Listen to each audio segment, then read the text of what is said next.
Welcome back to the world of Buddhist Audio Bookshelf. Today, we continue our journey through Dharma Talks by Thanissaro Bhikkhu, Geoffrey DeGraff. Dive deeper into these insightful teachings with us. Crafted meticulously by our team, this audiobook is a vessel for sharing Buddha's wisdom. Your support in spreading these teachings is crucial. Subscribe, like, and share to amplify their impact. Let's together cultivate a world enriched by Buddha's profound guidance. Relax and absorb these teachings' essence as we tread this enlightening path. Let's get started with Anchored by Skillful Roots. March 2003. From all accounts, the world is going to go through a bad period. War, economic problems, insecurity of all kinds. Of course, we've never really been all that secure. But apparently our insecurity is going to become much more obvious. It's like a big storm coming through. When you know a storm is coming through, you've got to do what you can to hunker down, to withstand it, so that you don't get blown away, and the things around you don't come crashing down on top of you. In a similar way, when life doesn't go as you like, it's like a storm coming onto the mind, and you need to develop your powers of resilience. If you compare your mind to a tree, you want to have deep roots, widespread roots, healthy roots, the kinds of roots that will keep the tree from getting blown over and killed. Traditionally, the Buddha talked about roots for the mind. There are unskillful roots and skillful roots. The unskillful roots are greed, anger, and delusion. The skillful ones are lack of greed, lack of anger, lack of delusion. Unskillful roots are like rotten roots. They don't hold your tree up and they don't give you much nourishment. So those are not the roots you want to depend on. The roots you want to send out are roots based on lack of greed, lack of anger, lack of delusion. There is a phrase Ajahn Lee quotes. I don't know where it comes from, I haven't found it in the canon yet, maybe it's from the commentaries, but it makes sense. He says, generosity nourishes the roots of lack of greed, precepts nourish the roots of lack of anger. Meditation nourishes the roots of lack of delusion. These are the activities that we have to engage in order to prepare, in order to withstand the storm, not just before the storm hits, but all the way throughout the storm. Being generous, observing the precepts, and meditating keep us strong, keep us from getting blown away. If your survival is accomplished without generosity, without virtue, without meditation, it's not worth much. It's not the sort of survival that keeps you healthy and well-nourished. You look at survivors of war, who had to go and kill and steal and cheat and bomb, and then go into a lot of denial about it. Look at all the veterans of past wars, emotionally scarred for life. They did survive, but at a huge cost, the cost of the skillful roots in the mind. It's by nourishing the skillful roots that the health of the mind survives. Even if we have to leave this particular body, at least the mind has the potential for sending out skillful roots wherever it finds itself the next time around. It's nourished with its inner sense of well-being, truthfulness, self-honesty. You look at your behavior and there's nothing you have to hide from yourself. That's important. At the same time, when you reflect on your behavior, you realize you've been helpful to other people. Practicing generosity is like sending good roots out, spreading abroad in all directions, so that your survival is not just for your own sake, but it helps other people well. The same with the precepts. If you're very selective about who you'll treat kindly and who you won't treat kindly, or there are circumstances under which you're going to hold by the precepts, and other circumstances under which you're not going to hold by the precepts, your roots cover a very limited range. But if you decide that under no circumstances are you going to break the 5 precepts, the Buddha says that you're giving unlimited safety to unlimited numbers of beings. In return, you get a share in that unlimited safety as well. So again, your survival is not just a selfish thing. It's not based on the kind of roots that are going to rot or dry out, or get pulled up easily, get blown away. These are healthy roots that spread out and keep you secure in the storm. As for the deep roots you need, those come from meditation. These are the roots that grow deep down in the mind. It's through the meditation that you realize how your true happiness doesn't have to depend on situations outside, because you've found a source inside. Your taproot has gotten down that far. It's tapped into something special. It's like the water in earthquake faults. A friend who has done a study has found out that there's water in earthquake faults, and it doesn't depend on rainfall at all. It seems to be coming up from the fault itself. Maybe it's a result of a chemical reaction, who knows? But it's a type of water that's independent of rainfall. If you can tap into that, you've got a good source of water that doesn't depend on the vagaries of the climate. Similarly with meditation.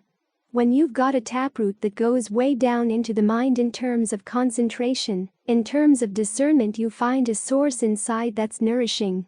That's the source that can feed your need for happiness, so that it doesn't have to depend on anything else. In other words, your goodness doesn't have to depend on outside conditions. When that's the case, it's a goodness you can trust. After all, outside conditions are always changing. If there isn't a war here, there's a war someplace else. If there are not economic problems here, there are economic problems someplace else. If they are not in this house, they're in somebody else's house. And then they come back here again. Back and forth like that. If our goodness depends on these things, it's a goodness we can't trust. Other people can't trust us, we can't trust ourselves. That's probably one of the scariest things in life. To realize that you can't trust yourself. You would like to look at yourself and say, I'm the sort of person who can be depended on to do the right thing regardless of the circumstances. But then when circumstances get really challenging, you find suddenly that you can't depend on yourself in that way. That's very unsettling, very unnerving, because if you can't depend on yourself, who can you depend on? So you've got to dig down inside with the meditation and find that source of nourishment that doesn't depend on the rainfall, doesn't depend on the vagaries of the outside world. That inner source of happiness that comes as you take your attachments apart. You sit here focusing on the breath and learn to pry the mind away from the distracting thoughts that fly off in all directions. You sit here learning how not to get involved in them, in the worlds of that the mind creates, that pull it here, pull it there. Then, as the mind finally settles down, you find that it's like an onion. There are layers and layers and layers to its concentration. You peel them away, one by one. You don't have to be in a great hurry to do this. Many people have a problem that, once the mind begins to settle down, they're in a hurry to know, okay, what's the next step? Well, the next step is staying right where you are, getting really used to that, getting well settled there. Because it's through this habit of getting well settled that the mind can begin to relax into the breath even more deeply, so that it's not always tensed and ready to jump. You can gain a greater and greater sense of reliance on what's here inside. As you settle in here, the superficial layers of the onion begin to fall away. You get to deeper ones, not because you're jumping from one spot to another, but because you're really staying right here, getting more and more solid right here. Then, after a while, there comes a point where the activities of thinking about the breath, adjusting the breath, and evaluating the breath can be put aside, because the breath has gotten as good as it can be. As Ajahn Fuang once said, it's like putting water into a water jar.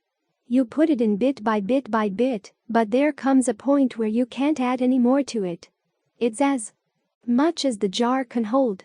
If you keep putting more water into it, it just spills out over the edge. That's the point where we can let go of the evaluation, because it's no longer needed, and we can just be one with the breath. From there you work deeper and deeper, just by staying here, and settling in with more and more solidly. Have a sense of breath energy filling the body, so that every nerve is involved in the breathing process, and they're all working together, from the central nerves out to the tips of the nerves. The whole body is saturated with the breath energy, so that the pores open up. All the oxygen you need is coming in and out through pores. Your brain is using less and less oxygen all the time, so the need to keep pumping things in and out gets less and less. That way you eventually get to the point where the breath can stop. When the breath stops, you can see the mind clearly, because the movements of the mind become more obvious. Before, the movement of the breath was getting in the way. You couldn't see the movements of the mind because the breath was so much more obvious. It's like static when you're tuning into a radio station. It's like a background hum in the room that keeps you from hearing any subtler sounds because the hum is always there. But once the breath can settle down and be still like this, then the movements of the mind become very obvious. You can start peeling them away as well. You get deeper and deeper inside until ultimately you find, after the final peeling away of the peeler, that's when things open up to a new dimension. The taproot has hit something that's totally different from anything else it has been feeding off before. But even if you don't get that far, the sense of ease that comes from a concentrated mind, if you tend to it well, can give you the nourishment you need. So if the wind blows outside, when the rain falls, when storms come, when the earth quakes under your feet, you've got something deeper than that, something more solid than that, and that's the basis for the goodness of the mind, the well-being of the mind, something you can depend on. Your roots are deep, your roots are spread wide, and they're healthy roots, nourishing roots. Those are the roots that enable you to weather the storm, because the worst thing that can get blown away is the goodness in the mind, the well-being of the mind. It doesn't require outside events for it to get blown away. Your own inner choices to nourish unskillful roots or to cut your good roots. Those are the things that destroy you, even more than the death of the body. So have a very clear sense of where your true roots are, the roots that are going to keep you firmly anchored. The roots that are going to continue to nourish you no matter what the windstorms are.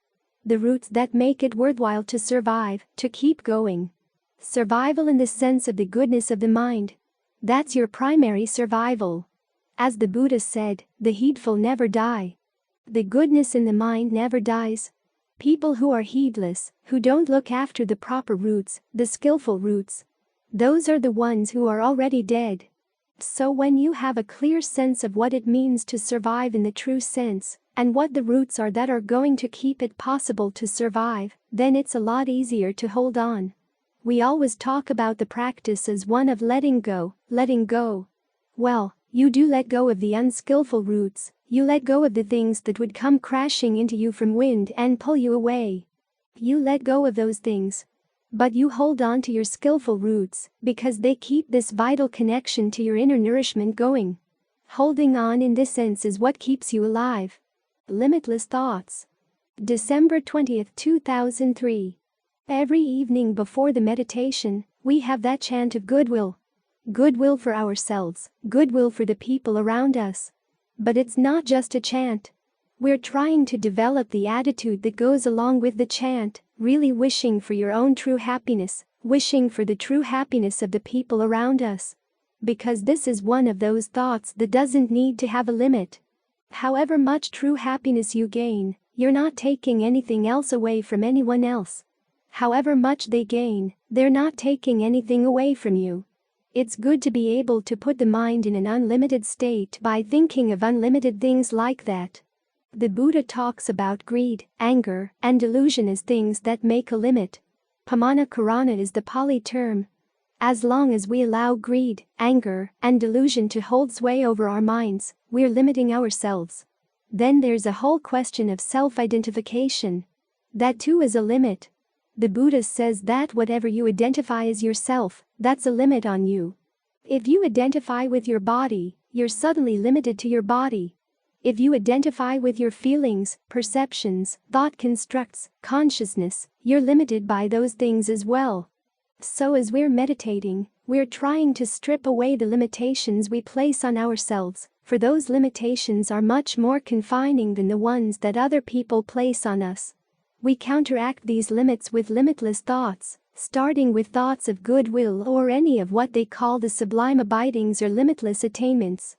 In other words, while your mind is dwelling on the idea of goodwill for yourself, goodwill for other people, you're not creating any opening for the limitations of greed or anger to come into the mind. That way you help to open things up, open up the windows in your head, let the air come in. That puts you in the right frame of mind for meditation, focusing on the breath. After all, why are you here just watching your breath coming in and going out, when you could be doing so many other things? It's because you want true happiness. You've seen the happiness of other things that the world has to offer, and it's not much. It comes and goes. Ajahn Zu would often like to ask, the sensual pleasures you had last year, where are they now? They're gone. And what have they left behind? They've left behind a few memories. Sometimes they haven't left even that much behind. There's so much you forget. And of the things you do remember, what kind of memories are they? Either you miss those things and wish they could come back again, or you think of what you had to do in order to get those things, and sometimes there's regret involved in thinking of those things as well. A bad aftertaste. So as you reflect on this, you realize that that's not the direction you want to go if you want true happiness. Psychologists talk about how human beings really tend to forget around the issue of happiness. They've looked someplace for happiness, they didn't find it, but then they go back there and look again, they go back and look again, as if somehow it'll spring up. It's like the story about the man who was eating a whole bushel of peppers and crying. People asked, why you are crying? Because they're so hot. Then why are you eating the peppers if they are hot? I'm looking for sweet one. That's the way sensual pleasures are in life. You keep hoping that a sweet one will come along, one that will last, looking in the same places where you found nothing but fleeting pleasures before. You forget that what determines the pain and pleasure in the mind, the stress and ease in the mind, the sorrow and happiness in the mind, comes from our actions. It doesn't come from things. So as we're meditating, we're learning how to focus on our actions to see what we're doing, to see where there are slips in our awareness, lapses in our mindfulness that allow us to do things that are not in our best interest. This is why meditation focuses so much on developing continual mindfulness and alertness. These are the two most helpful qualities in the mind. And they're very basic. Mindfulness simply means keeping something in mind. That's a basic skill. Alertness means noticing what you're going and what's happening around you. We already have these qualities to a certain extent, but we've never fully developed them to see how far they can take us. So as we're meditating, that's what we're doing. Developing these two most helpful qualities in our mind. Keep the breath in mind and watch the breath, be sensitive to the breath.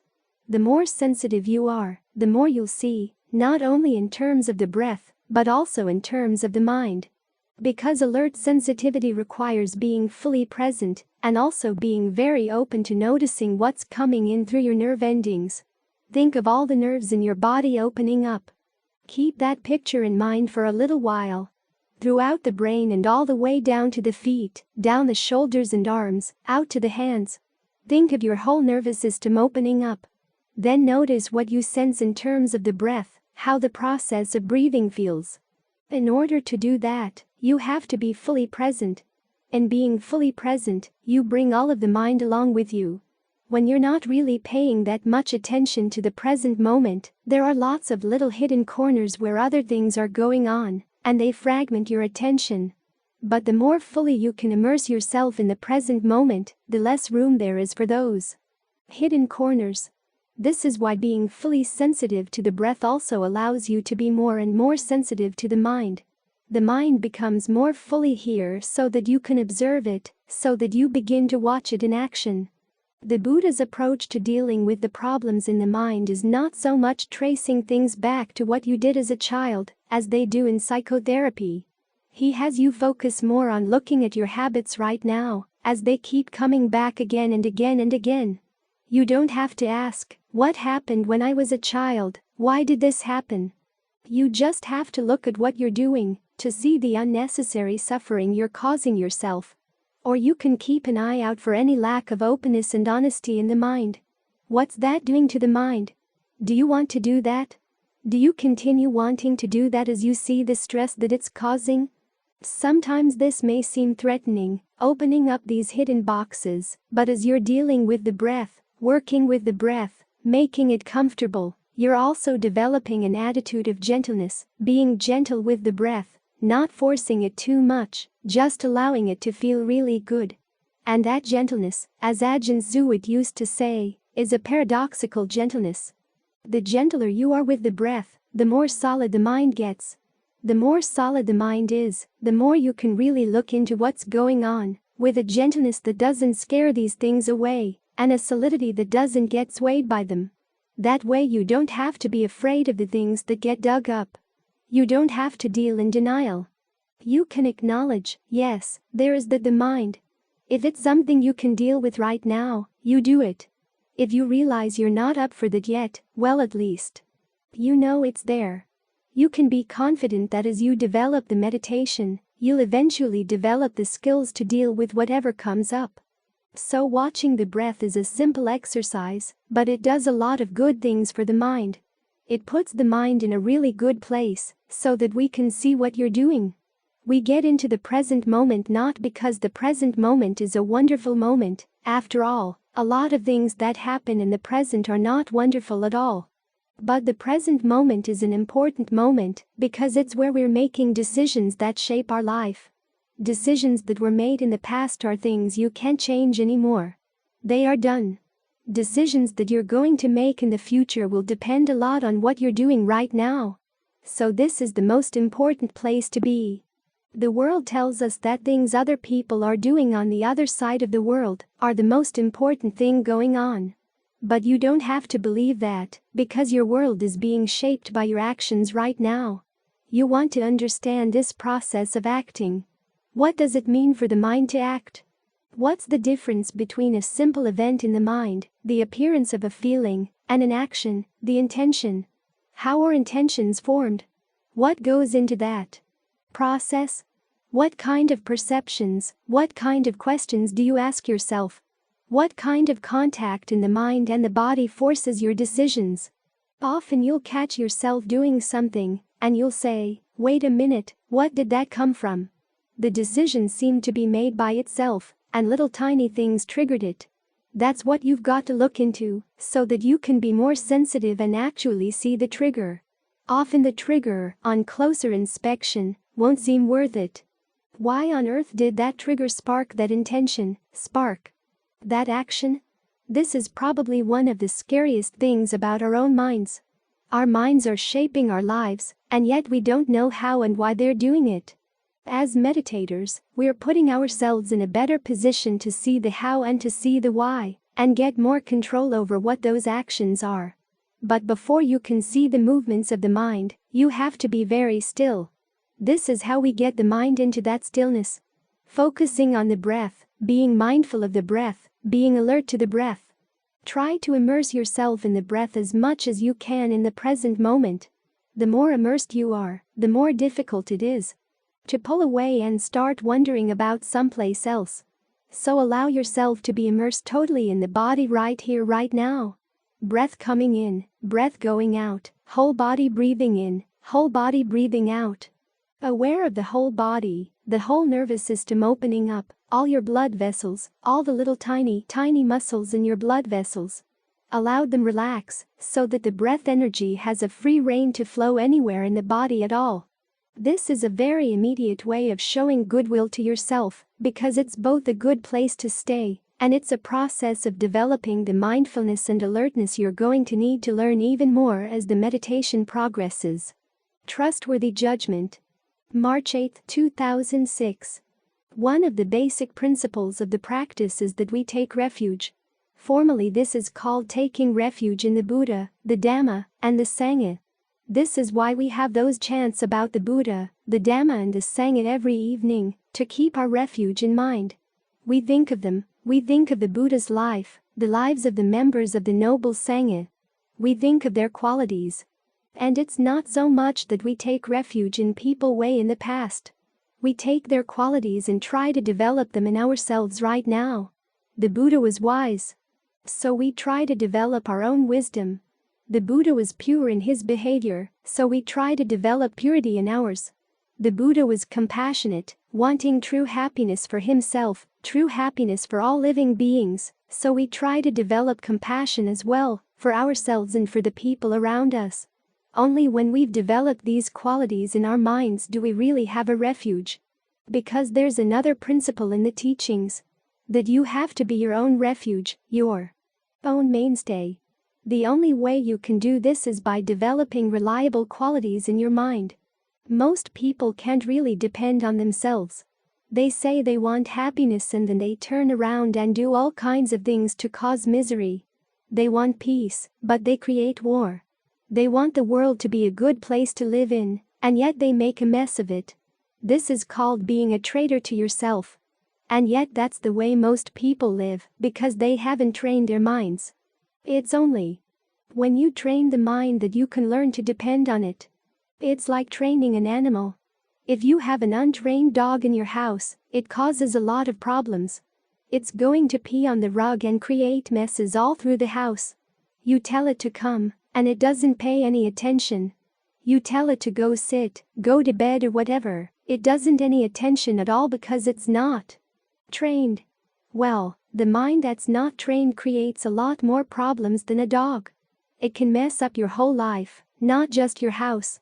You suddenly get a notion in your head, this might be good, that might be good, and without really looking at it carefully, just because it feels right or you have a hunch, you can run with it. In this way the mind ends up being a traitor to itself. It can't depend on itself because it doesn't know how to test its ideas. It doesn't know how to test its notions. As we practice meditation, we're trying to make the mind more reliable, more trustworthy. Just this simple process of focusing on one object. Can you do it for a whole hour? You make up your mind to stay with the breath, and 2 breaths later another mind has taken over, wants to think about this problem or that. Sometimes the problems are big and important problems, but how can you trust the solutions you come up with if the mind can't even stay with one object for a while? So this is basic training in learning how to be more reliable, how to be more trustworthy, so that you can trust yourself. To begin with, just stay with the breath. If you find the mind wandering off, just bring it right back. If it wanders off again, bring it right back, again. The same as with a little puppy. You tell the puppy to come, and if the puppy doesn't come, you have to pull the leash. The next time you say, come, and it doesn't come, you pull the leash again. After a while, the puppy gets the idea, not only because you pull the leash, but also because you have a reward for it. When it comes, you give it a little piece of food. It's the same way with the breath. You try to make the breath as comfortable as possible, so that when the mind comes back, it feels good, feels right. In this way the mind becomes more and more your own mainstay, so that when you have to make big decisions about your life, you have a mind state that's capable of making the decisions. And you can trust your ability to judge what's a good decision, what's not.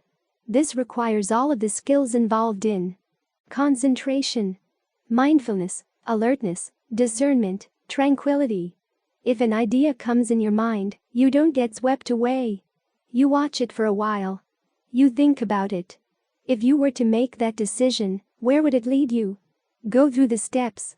If something strange comes into the mind, learn how to recognize it as a strange idea. Several years back, when I had my last visit with Ajahn Suwat, he had been in a car accident and suffered some brain damage, but his training in meditation hadn't abandoned him. He was able to tell when the mind was sending him weird perceptions, skewed perceptions. As he said, that thing he got from his meditation, that didn't change, but he began to notice that his brain wasn't working properly. What saved him from falling for those perceptions was the mindfulness and concentration he had developed in his meditation. Even in his last months, he could recognize when the mind wasn't functioning right. In contrast, a couple years back I was visiting my father for the last time. He was suffering from Parkinson's dementia. His case was very different. He hadn't meditated much, a little bit, but nothing really continuous. And in his dementia, when he saw things, he couldn't tell that they were illusory. He'd see big black dogs coming into the house, and no matter how much you told him there were no big black dogs in the house, he insisted that there were, because he had seen them. The difference between these two people was that one had trained his mind, and the other hadn't. The person who had trained his mind to be reliable was the one who could trust his mind. He could know if weird things were coming in, and could trust his judgment that they were weird. If you don't train your mind, you have no standards for judging things. This doesn't mean that an untrained mind can't have good ideas. Many times it does have very good ideas, but the problem is it can't sort through its ideas in a really trustworthy way to see what's reliable and what's not. Because it can't trust itself. The Buddha, who was a master of similes, once said that there was one thing for which there is no easy simile, and that's how easily and how quickly an untrained mind can change. He said that there is nothing else you can think of that's nearly as fast. The untrained mind can turn on itself. What you like one moment turns into something you don't like the next. And unless you develop good strong concentration, you don't have a solid foundation for noticing when the mind has changed, when it's turned on itself, when you can rely on it and when you can't. So this is how we find refuge in life, for ultimately we can't depend on anyone outside. We can depend on the Buddha to be a good example, but he can't do the work that needs to be done inside us. We have to do that work ourselves. He can't do it for us. He sets the example, but it's up to us to be inspired by the example and do the work that's needed to be done so we can have the same virtues in our mind that he had in his. Once we can learn to trust ourselves, we can find refuge in our own reliable mind. Because we've trained it, we've made it reliable. This is why when you have big decisions to make in life, it's a good idea to sit down and be very, very quiet. Set up the question in your mind, and then put it aside, focus on the breath, stay with the breath. Get the mind so that it's really solid and still, and then from that perspective you can start contemplating the issue. Then do it again, and then again, just to make sure. You want to develop the kind of habit where you don't jump for a quick answer. You wait and you test things again and again and again until you know you can really rely on them. In that way, you learn how to rely on yourself.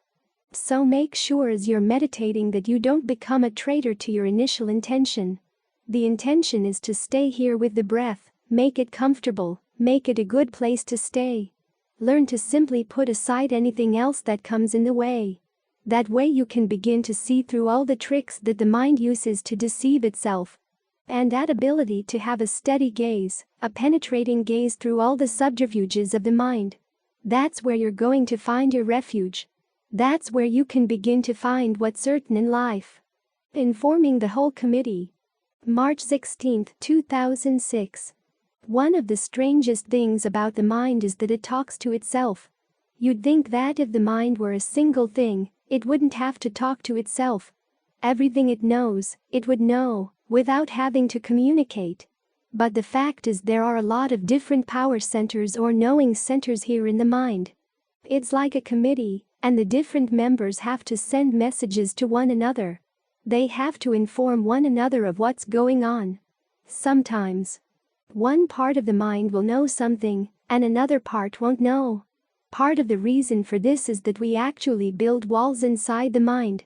In some cases the walls are necessary in order to function. When you're paying attention to a particular task, you have to blot out everything not related to that task. Sometimes the walls are very, very impenetrable, sometimes they're not. They're more permeable. In other words, you're working on a task, but there's the possibility that if some emergency comes up, you can get a message through, so that you can drop the task and turn to whatever else is more pressing. Say you're focused on reading a book, but there's a sudden sharp pain in your stomach. Okay, the message can get through so that you can stop reading and focus attention on the pain. Which means that there's part of the mind that's still surveying the body to make sure nothing really painful or horrible is happening, while another part of the mind focuses on reading the book. But the walls can also be problematic. This is one of the reasons why we have our problems with the mind. It's not thoroughly informed. You can make up your mind to stick with the meditation. You can make up your mind to do something that's really truly going to lead to true happiness. But soon afterwards, you find yourself off wandering looking at something else. So this multiplicity of the mind can be a real problem. Still, it's also part of the solution. In fact, it's what makes the solution to the problem possible.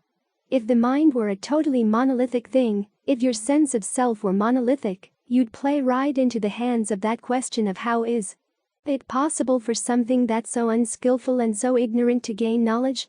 If the mind were a single thing, if your sense of self were a single thing, it couldn't change itself. That's the basic premise of the old issue of self-power versus other power. The idea being that if the self is so screwed up, if your ego is so screwed up, you need some help from outside.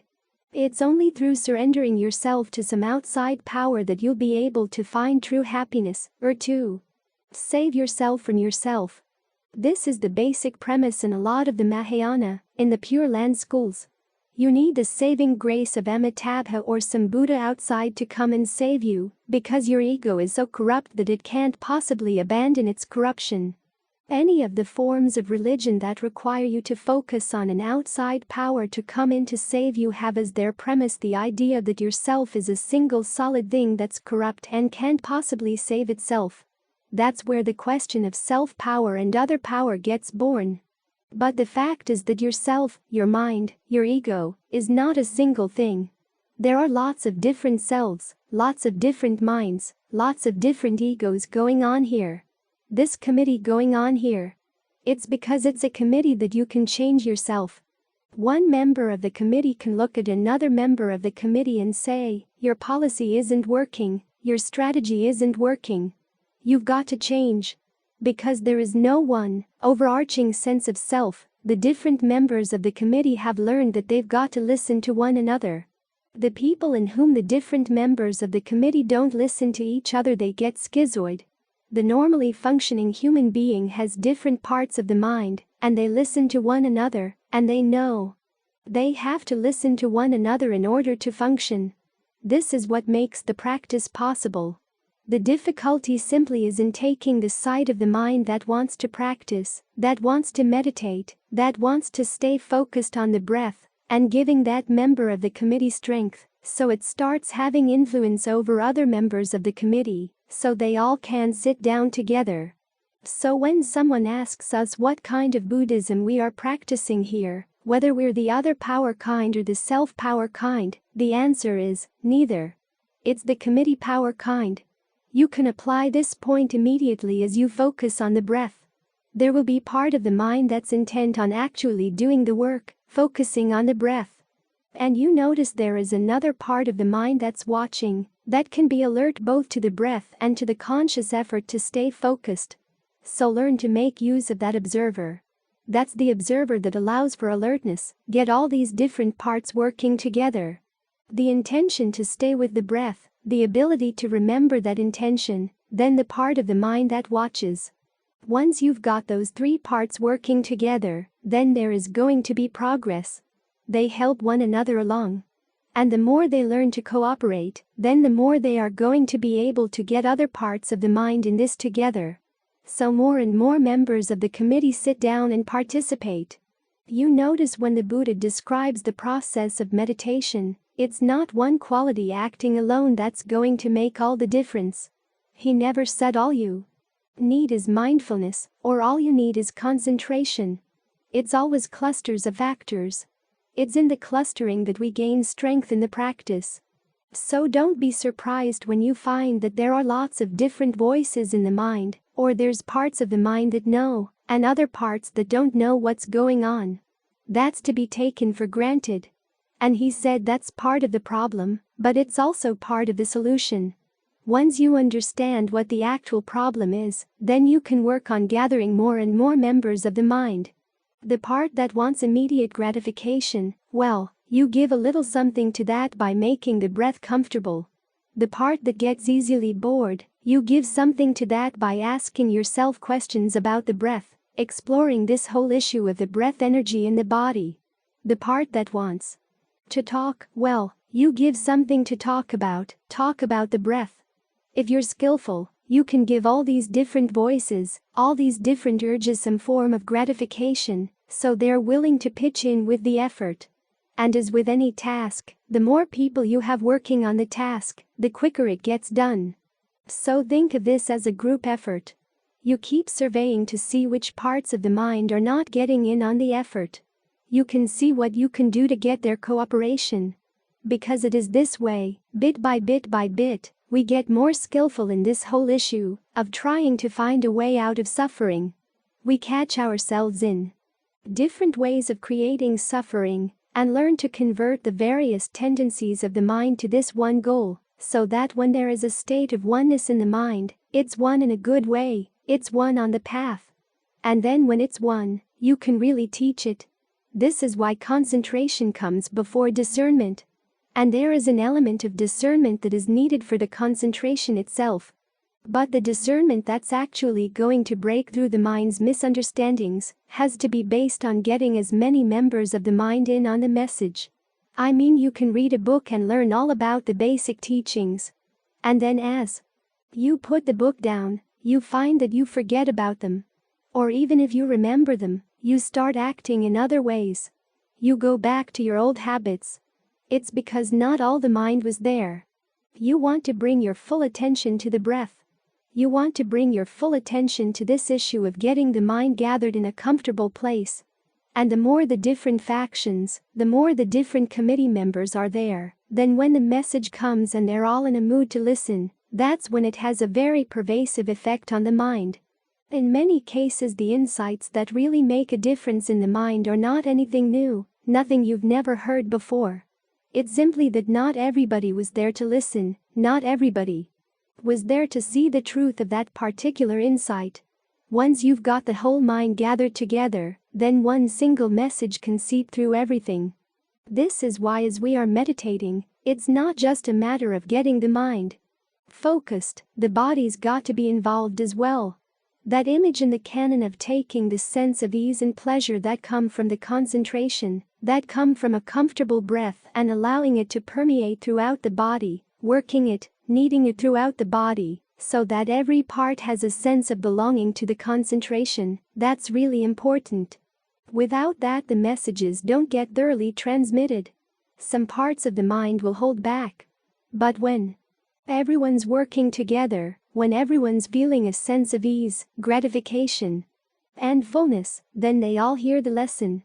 They are all happy to hear the lesson because they can see how true it is.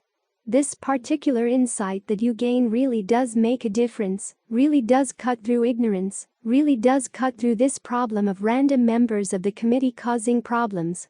Try to get everybody involved, try to get everybody to cooperate, so that the committee as a whole gets free from suffering. Equanimity. April 16, 2006. Those 5 reflections we chanted just now: we are subject to aging, illness, death, separation, and we have karma as our arbitrator. Actually, that's only part of the contemplation that the Buddha recommended. He said to go on to think about the fact all beings, men, women, children, lay or ordained, past, future, no matter what their level of being, are subject to aging, subject to illness, subject to death, separation. They all have karma as their arbitrator. The 2 sides of the contemplation are meant to lead to 2 different reactions. The side we chanted just now is to make you realize that you've got to get your act in order, to straighten out your life, because what you do is what makes all the difference in the world. The second side of the recollection, though, is to give you more a sense of samvega, a sense of dismay over the nature of the human condition, to expand your perspective, to want to look for a way out, and also to get a larger sense of compassion.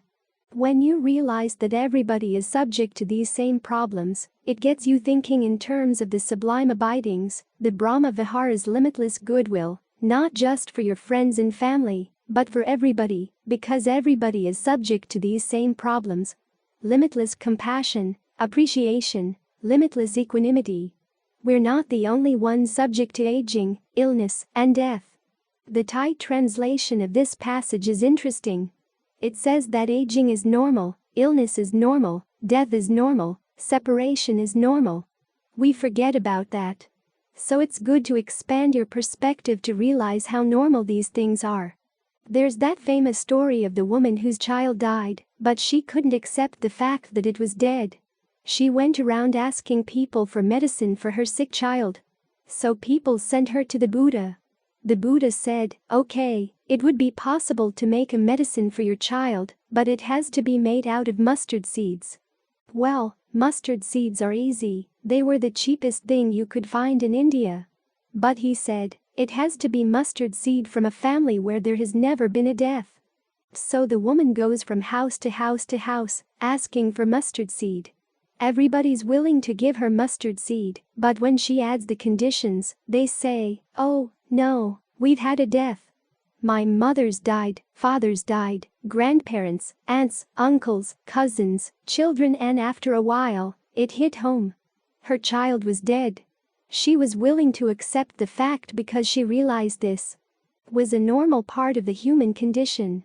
If we had a decent education system, it would teach us how to deal with aging, illness, and death. But we don't have much training in that. Our education system is designed to make us producers and consumers. And the skills we develop in that direction are not necessarily good for the mind, and not necessarily helpful for dealing with aging, illness, and death when they come. This is what the Buddha's training is all about. You go to a monastery in Thailand, that's the first thing you hear. We're all subject to aging, illness, and death, and the lesson is to learn how not to suffer in the face of these things. We're all subject to separation. How do we not suffer in the face of that? That's the real issue. Here's where the teaching on equanimity is important. It's the one of the Brahma Viharas that helps keep the other ones from causing us to suffer. We want all living beings to be happy. Yet we see some are suffering and we want to help them. Sometimes we can, but many times we can't.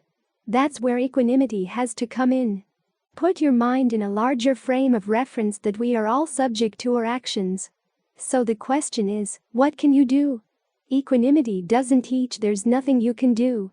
It just points out the areas where you can't do anything, so you can focus on areas where you can be of help. It's basically the reality principle. Notice in the statements for the 4 Brahma Viharas. The first 3 start out. May all beings be happy, may they not be deprived, may they be released from stress and suffering. It's may. It's a wish. But equanimity is the reality principle. All beings are the owners of their actions. There's no may in there at all. It's just a statement of what is. So you take that as your foundation for then looking to see where can you be of help, both in terms of your own suffering and the suffering of other people. Then you can act accordingly. That's when you really can be helpful.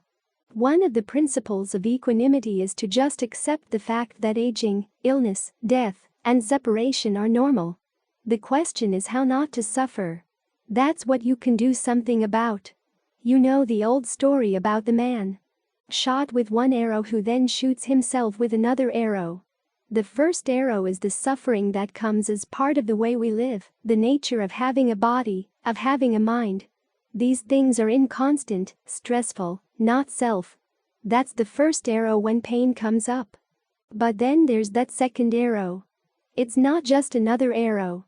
Many times it's hundreds of arrows that we shoot ourselves with as we get all wound up around the suffering. Those are not necessary. And it turns out that those are the ones that really cause a big burden for the mind. If we didn't have those other arrows, just the first arrow itself would not reach the mind. It's our misunderstandings, it's our tendency to get all upset around the suffering. Those are the arrows that really hurt based on craving and ignorance. So those are the ones we want to learn how not to shoot ourselves with. When we stop shooting ourselves with those, the mind feels no suffering at all. So you have to sit down and face the fact of aging, illness, and death. These things are inevitable, so what do? The Buddha says there are 4 reasons why death scares us, has us in fear. First is attachment to the body. Second is attachment to sensual pleasures. Third is the knowledge that we've done cruel and horrible things to other people, to other beings, and fear that after death we're going to be punished for it. And the 4th reason is not having seen the true Dhamma, having doubts about the true Dhamma. If we can learn to overcome these 4 causes of fear, death won't bring suffering. And it's only when we've got a handle on these things that we can really be helpful to other people. Now this doesn't mean that you've totally overcome the fear, but if you learn to deal with your fear of death so that it doesn't freak you out, then you can help other people as they approach death, too. This is why it's not a selfish training. It really does put you in a better position to be of help. If you've sorted through your attachments to the body, sorted through your attachments to sensual pleasures, learned to focus on the positive things that you've done, realizing the punishment for the bad things is not necessarily inevitable. And even better, if you gain vision with what they call the Dhamma eye vision of the true Dhamma, you can totally overcome your fear of death, and then you can really be helpful to other people. But this doesn't mean you have to wait until that point before you can actually help them. Take this issue of being afraid of the harmful things you've done in the past. The Buddha says that it's not inevitable that you're going to have to suffer from them. He gives the analogy of a crystal of salt. Say you've got a crystal of salt the size of your fist. If you put it into a glass of water, you can't drink the water. It's much too salty. But if you find a large clean river and throw the crystal of salt into the river, you can still drink the water from the river, because the salt gets so diluted by the quantity of the water. That's an analogy for the mind that's developed the 4 Brahma Viharas. When you develop this limitless quality of mind, the mind becomes very expansive. And it's the nature of such a mind that the results of past bad actions just don't touch it. At least they don't have such an impact, they don't impinge on the mind as much. This is one very good reason to develop these qualities of mind. So that when the results of past bad actions come, they don't hit you so hard. And you can then train other people in the same skill. Get them to develop this larger, more compassionate, more equanimous state of mind. You can begin by reminding them of their generosity, the good things they've done for other people in the past, the bad things they've avoided. These are forms of generosity, forms of compassion and goodwill. Because they open up the mind, make it more expansive. When the mind is in a more expansive state like that, the amount of suffering grows less. So it's good to develop these qualities in the mind. One way of developing them is learning how to develop these same attitudes toward your breathing. Have goodwill toward your breathing, compassion, appreciation, equanimity towards your breathing. In other words, allow the breath to be comfortable, so that you can have a foundation. Where it's not comfortable, work at making it more comfortable. That's compassion. Where it is comfortable, appreciate it. Sometimes, especially in the very beginning, the states of comfort seem to be very minor and not impressive at all. But that doesn't mean they don't have the potential to be more impressive. You've got to give them a little space. It's like oak trees. They start out as tiny little acorns. Or even better, think of coastal redwoods. They start as the tiniest little seeds, and yet the tallest trees on earth come from these tiny, tiny seeds. Develop the conditions, allow them to grow, and they become a huge forest. It's the same with a sense of well-being in the body. First, find areas that are simply not in pain, that seem okay. That's good enough. Just be very careful to keep them okay. Don't let the way you breathe push them or pull them, or squeeze them or anything. Just let them be all right, continuously, all the way through the in-breath, all the way through the out-breath, and they'll begin to grow.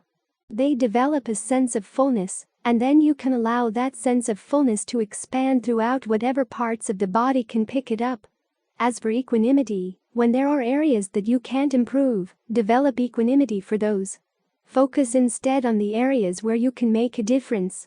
Don't get worked up over the things you can't improve, because that gets in the way of seeing where can you make a difference, where can you be of help. Once you get practice in dealing with the breath in your own body in this way, then it's a lot easier to develop these attitudes toward other people, because you've got a sense of well-being inside. You realize that no matter how bad things get outside, you've still got a safe place where you can go. From that position you can see more clearly, and you have the strength to be of help where you can. So, reflecting on the nature of the world, try to develop these qualities. Partly as your own protection so you don't have to suffer more than is necessary, and partly so that you can help other people. You put yourself in a better position to be of help because you're coming from a position of strength and well-being. This is just one of the most basic lessons you need in what would be a decent education, learning how to deal with aging, illness, death, and separation. Fortunately, even though they don't give us much of an education like this in school, we can educate ourselves.